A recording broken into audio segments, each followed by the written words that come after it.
So it's been an interesting couple of weeks for pop stars, and I guess by pop stars I mean one pop star and Aaron Carter. So admittedly, the incidents involving these two people are quite different, but I figured since I'm late to both and still want to talk about them, I'd just give you a twofer. So I guess for the sake of connectivity, Justin Bieber found the yummy in the candy that Aaron wanted. God, what an interesting progression of music over the years. So by now, I think the Bieber stuff is pretty well known. I've kind of been keeping an eye on it for a couple weeks, and I've mostly been shocked at the level of lack of self-respect and just like desperation from the Bieber side of things in regards to the song Yummy. But for those of you who might not be aware, let's recap. So Justin Bieber was essentially the first really big artist to release a song going into 2020, which was also his return to music after a pretty large hiatus. And it was bad. Now, admittedly, Bieber isn't really my jam anyways. Like, every once in a while, he releases a song that I'm into, but I'm not one of the Bieber camp. But even by people that are fans of Justin Bieber's music, this song wasn't great. And you don't even have to take my word for it. Here's the internet's busiest music nerd, Anthony Fantano, with the hot take.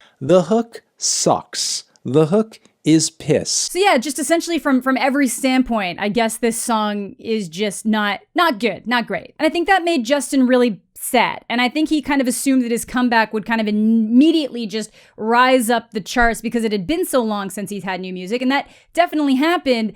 But I don't think he expected the general dislike of the song that ended up happening. And that's what kind of leads us into the wave of desperation that I'm going to kind of go through a little bit here today. I'm doing everything I can on my end because I really want this freaking spot. So the general hatred of this song also made the Beliebers a little bit sad. So sad that they came up with this graphic that Justin then shared on his Instagram. So a lot of people thought he made it, he didn't, but he liked it enough to post it on his own Instagram. Just putting that out there. This isn't just something that was floating around from the Beliebers. Justin shared it on his own page. It has since been deleted after the entire world told him how sad and thirsty it was. And it's essentially how to get Yummy to #1, just everywheres. So first up is Spotify. Create a playlist with Yummy on repeat and stream it. Don't mute it. Play it at a low volume. Let it play while you sleep. It's okay if you hate the song. You can just play it at really low volume in a different room while you're asleep. You don't even actually have to pay attention to it. And it even gives you instructions for if you live outside of the United States to get a VPN. They spelled it wrong. They did such a good job making this graphic and then they spelled VPN wrong. Get a VNP app and set up a VPN to the US, then create the Spotify account. Can you imagine being a kid trying to explain to your parents why you need a VPN account? And what happens if they download a scam? No, why would you reshare this with your very young audience? Obviously, Justin Bieber has a lot of adult fans as well, but he clearly has a lot of young fans. But anyways, let's jump over to iTunes where it says buy the song on iTunes. It's pretty standard. Yeah, if you like the song, buy the song on iTunes. Then it does this next one. Buy the song multiple times on Justin's website. Now, I could understand if maybe there was a limited edition vinyl single or a cassette and a CD and then digital and you were like, hey, if you want to support them, get, it's like a collector's thing, get one of each. That would be one thing. But buying the same song in the same format multiple times is the grubbiest thing I can think to suggest and to endorse. And then YouTube. Don't repost the video, link it instead. Stream on YouTube, log out of your account. Don't skip ads, don't mute it, don't repeat, refresh so that it counts as a new view and log out of your account so that it's not tracking the fact that the view's coming from the same account. It's so thirsty. So yeah, essentially just trying to scam the charts by encouraging people to have it playing all the time without actually listening to it. I get that it's his comeback, but just because it's his comeback doesn't mean he instantly deserves to be rewarded if people don't like the song. If the song was great, sure, yeah, support it, post it around, but you're essentially saying this song has no chance of making it to #1 because people don't like it. So we have to fudge the numbers. Theoretically, letting it not reach #1 would teach him not to make a song like this again. But anyways, it's one thing for the fans to be acting this way and Justin just reposting it and supporting it, whatever. But Justin's being pretty lame about this too. So kind of touching on the YouTube thing, the way that they count views now for like the slots is that it actually will count your YouTube video views, obviously from the official channel. So a lot of the times you'll get people who do the regular music video and then a lyric video that came out before the official music video just to kind of like tease the song. But instead of just doing those two things, this boy's got both of those, 2 animated videos, a YouTuber react video, a YouTuber lip sync video, and a food fight video, which isn't B-roll from the actual video shoot where maybe at the end the cast and crew just start throwing around all that crazy food from the video, which would have actually been kind of cool. It's just a bunch of clips from movies and television shows that included food fights. That is 7 different videos that all count towards that streaming number goal. And obviously, the more individual videos you make, the more chances you're getting for somebody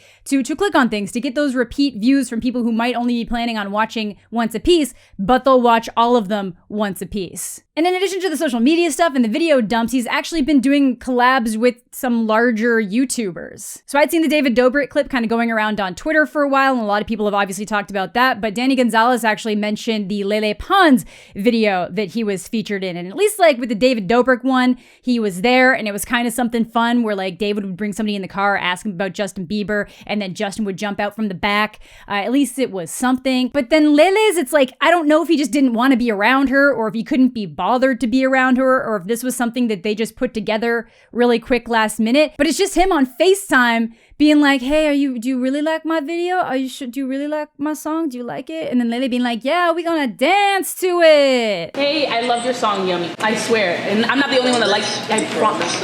Like, I don't know if he's done any other collabs with YouTubers, but his behavior in these videos, especially the Lele Pons one, is like being in a relationship with one of those crazy people that just constantly needs validation from you. Hey, babe. Yeah? Do you love me? Of course I do. Okay, good. But do you really? Yes, I really love you. Well, can you prove it?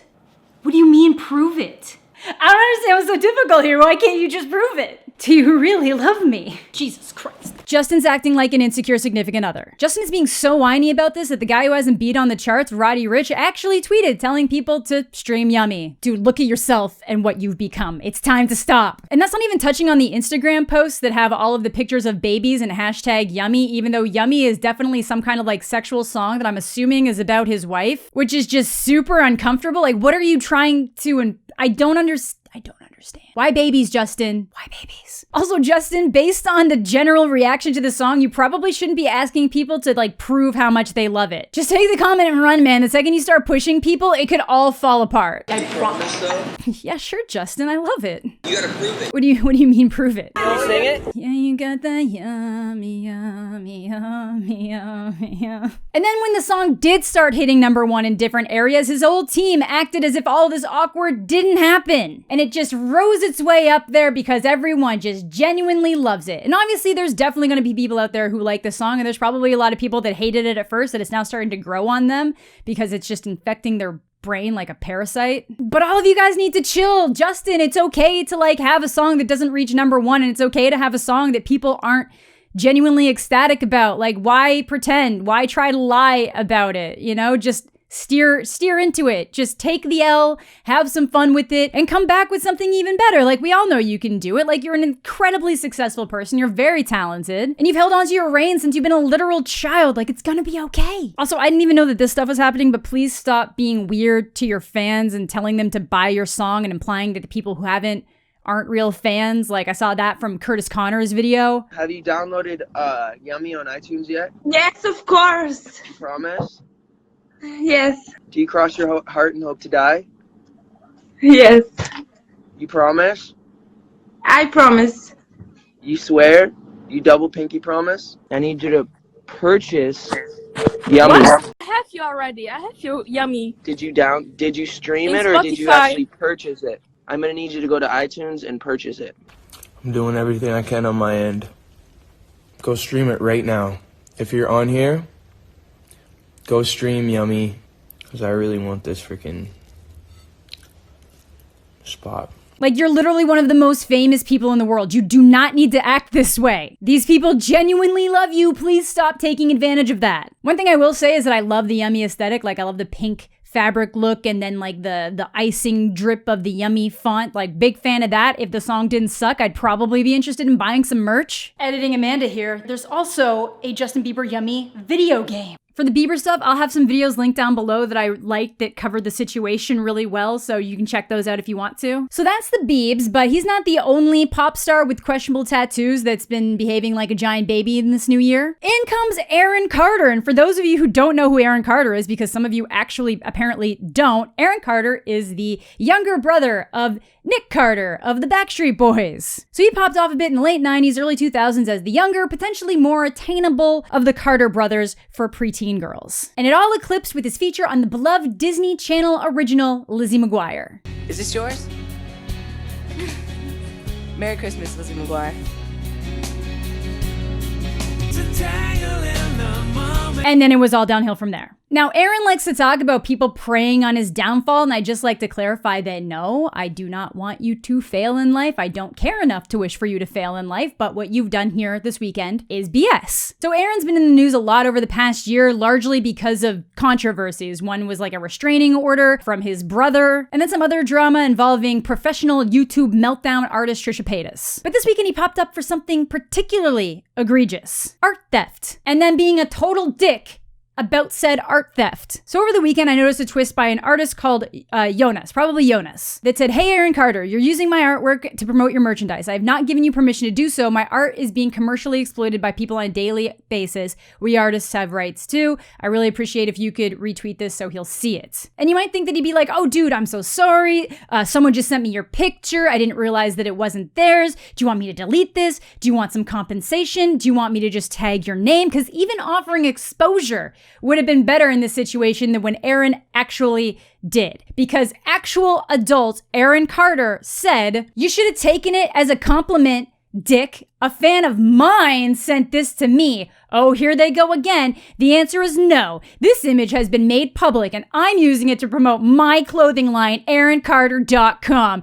Guess I'll see you in small claims court. How amazing it is that you've lived a life privileged and blessed enough to be allowed to be this goddamn stupid. Yeah, that's not how copyright law works, Aaron. If we're gonna go by that argument, thank you for posting Aaron's party on the internet. I'm now going to take it and make it Amanda's party. It's my party now, bitch. I feel bad for child celebrities because something always seems to mess them up, whether it be like their parents or just the fame in general or people just taking advantage of them. But like, this level of asshattery just cannot be allowed to thrive. And this part is that he's like doubled and tripled down on this, tried to claim that the guy's just looking for clout, as if anybody would turn to Aaron Carter to try to get clout. Like, here's a clip from the live stream. And some guy just messaged me on Twitter, said, "You are using my artwork to promote your merchandise." Once you put something on fucking Twitter or Instagram, it becomes public domain. You should have taken it as a compliment, dick. No, Aaron, it's not a conspiracy about you. Clearly, if someone different sent you his picture, this guy's art is clearly circulating around. No one is praying for your downfall in this. All you have to do is apologize and either delete the post or work with him for some kind of agreement. Now, thankfully, the entire world was quick to jump to the artist's defense, and not just within the art community, but there's even a Forbes article about this situation, which unfortunately just gives Aaron more ammo to think that the world is fighting against him instead of the real reality of the situation, that he's just